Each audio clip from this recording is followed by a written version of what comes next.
les rôles, l'objectif de cette plateforme CND Composite qui a été aussi financée avec l'aide des pouvoirs publics, et notamment ces équipements viennent aussi de la fondation EasyTech, a pour objectif d'être demain le numéro 1 en France, voire européen dans le domaine des CND Composites. Et les CND permettent aux entreprises du domaine d'avoir un support de haute technologie. C'est ce qui est cherché aujourd'hui. Il va y avoir de plus en plus d'avions, d'hélicoptères en composite.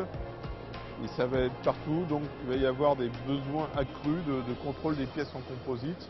C'est une démarche très intéressante, d'abord parce qu'en termes de sécurité, pas besoin de démontrer l'intérêt que ça peut avoir sur des pièces de type aéronautique. Je pense que pour les transformateurs de ces pièces, ça fournira des informations également intéressantes sur la manière dont vivent ces pièces pendant leur utilisation. Je pense que ça c'est un besoin pour les transformateurs pour faire progresser leurs propres produits. Le contrôle non destructif, je pense que c'est quelque chose dont nos clients ont besoin. Ça c'est indéniable.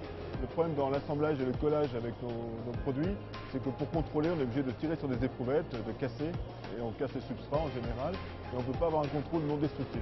Contrairement à d'autres techniques d'assemblage, on peut faire des rayons X ou d'autres choses, et on est intéressé par ce genre de développement.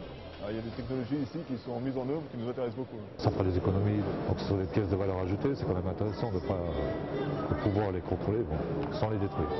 Intéressant par rapport à notre société à nous, c'est intéressant par rapport à nos prospects, à nos donneurs d'ordre, parce qu'on valide une démarche et on n'a pas besoin de remontrer que le système est bon. Il a été validé par un organisme tiers, ça c'est un gros plus. Et ça permet d'être crédible chez les gros donneurs d'ordre. On parle de l'aéronautique bien sûr, l'automobile. Ces gros donneurs d'ordre qui ont besoin d'être assurés. Et puis il y a une autre partie qui s'appelle les accréditations NADCAP. Alors c'est un peu barbare, c'est tout ce qui est procédés spéciaux. Vous savez que dans l'aéronautique, tout est procédé spécial. Dès que vous touchez quelque chose, c'est un procédé spécial qui est mis en œuvre. Les composites, c'est un procédé spécial. Les contrôles non destructifs sont des procédés spéciaux. Donc là aussi, Aeriad fait des actions collectives pour expliquer ce que c'est et proposer un dispositif d'accompagnement aux membres pour rentrer dans ces accréditations.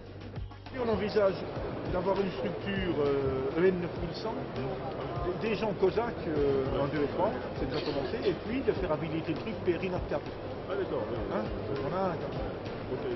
On a un programme ambitieux. Ouais, c'est clair, nous, c'est typiquement l'ISO 9000, 14000 pour l'environnement, donc ça c'est les deux principales. Et ensuite, il y a toutes les certifications qui sont propres aux normalisations, à l'utilisation des étalons, à l'utilisation des outils. Donc celles-là, c'est celles qui, je crois, les compétences qui sont dans ce technopôle. Ça, c'est quelque chose auquel on n'aura jamais accès autrement que par une association. On veut vraiment faire de l'high-tech, on veut vraiment faire en fait de la démarche technologique à forte valeur ajoutée, mais c'est vraiment les points forts qui pourront de toute façon différencier en fait des autres. L'enjeu, c'est que ces techniques soient essayées dans l'industrie et que la Lorraine soit un petit peu le centre de gravité et inciter les entreprises aussi à venir s'implanter, se développer en Lorraine dans le domaine des composites et du contrôle.